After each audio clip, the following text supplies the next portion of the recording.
Right, so by the 34th century, we finally cured it.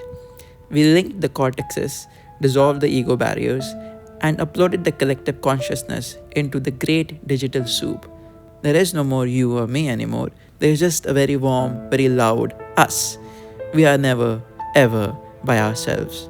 And this is called the Great Flattening, which is the act of experiencing 8 billion human lives simultaneously so that no one ever has to sit alone in the dark again.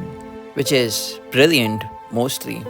Though it does mean you are constantly subjected to your uncle's unfiltered search history, and you can never truly hide the fact that you still have to mentally sing the alphabet song just to remember what letter comes after P, or the fact that you genuinely consider Shrek 2 to be the absolute peak of human cinema. But we accept the trade offs. Looking back at the archival footage of the 21st century, we are fascinated by a sickness you all used to carry around, a sort of localized atmospheric pressure in the chest. Loneliness was a strange human phase. It wasn't just the physical state of being yourself in a room, that was just geometry. Loneliness was the absolute crushing certainty that you were broadcasting your internal radio station on a frequency that no one else had the receiver for. It wasn't just a human problem either. You had this phenomena happening right in your own oceans. In 1989, a human scientist picked up a sound on their underwater microphones. It was the sound of a Balian whale calling out for a mate. But there was a catastrophic hardware error. Most whales sing at a frequency between 10 and 39 hertz. This specific whale was singing at exactly 52 hertz. It was too high.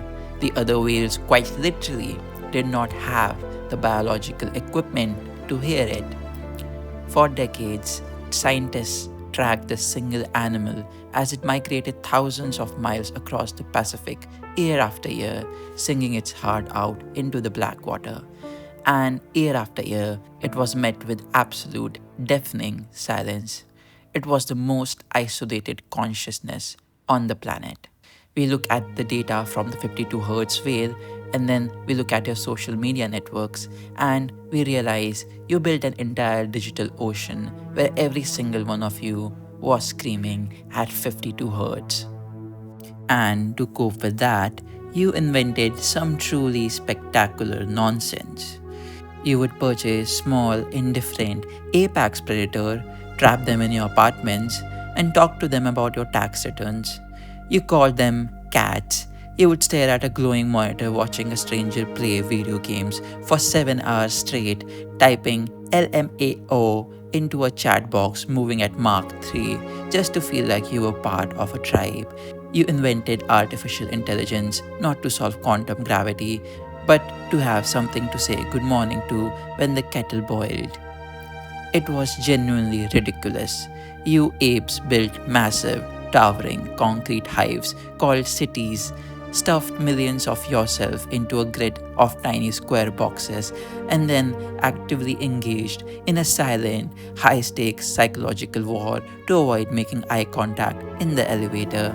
You all just stared at little glowing rectangles, desperately typing symbols into the void, begging the servers to tell you that you existed. Loneliness was the tax you paid for having a skull. But here's the thing the history books get wrong. We treat your loneliness like it was a tragedy. We treat it like a defect in the evolutionary hardware that needed to be patched out. In July of 1969, an astronaut named Michael Collins flew to the moon with Neil Armstrong and Buzz Aldrin. While Neil and Buzz went down to the surface to bounce around and become immortal, Collins had to stay in the command module to keep it orbiting. Every time his orbit took him behind the dark side of the moon, he was completely cut off from radio contact with Earth. For 48 minutes at a time, he was the most isolated human being since the dawn of the species. 3 billion people on one side of a rock, and Michael Collins alone in the dark on the other. When they asked him later if he was terrified by the loneliness, he said no. He wrote that he felt a profound, almost exultant peace. He had the entire universe to himself. He was briefly the only god of his own dark hemisphere. But perhaps the most heartbreaking proof of your condition happened in 1977. You apes built a tiny metal probe called Voyager 1 and strapped it to a controlled explosion to hurl it out of your solar system.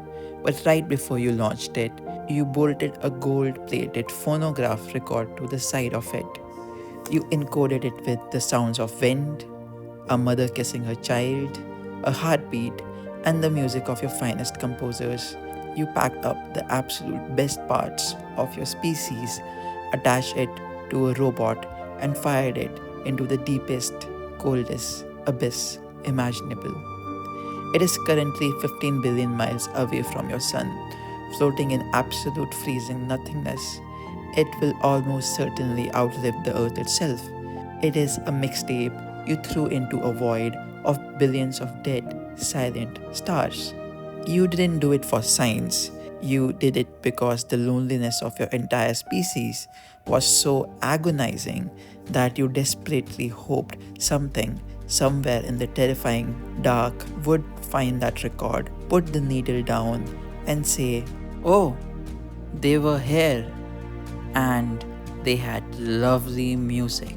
We look at you from the future, all wired together in a perfect, painless hive mind, and we realize what we lost. Loneliness wasn't a disease, it was the negative space that made art possible. If you are never separated from the whole, you can never experience the breathtaking, agonizing friction of reaching out in the dark and feeling another hand grab yours. If you are never alone, you can never fall in love. You can only undergo mandatory software syncing. We cured the loneliness, but we also cured the reaching. So the next time you are sitting in your tiny square box, listening to the rain hit the glass, feeling completely untethered from the rest of the spinning rock, don't try to cure it. Don't pick up the glowing rectangle. Don't ask the chat box to tell you a joke. Just sit there and let it ache. Loneliness was the only proof you ever had that you were entirely, beautifully your own.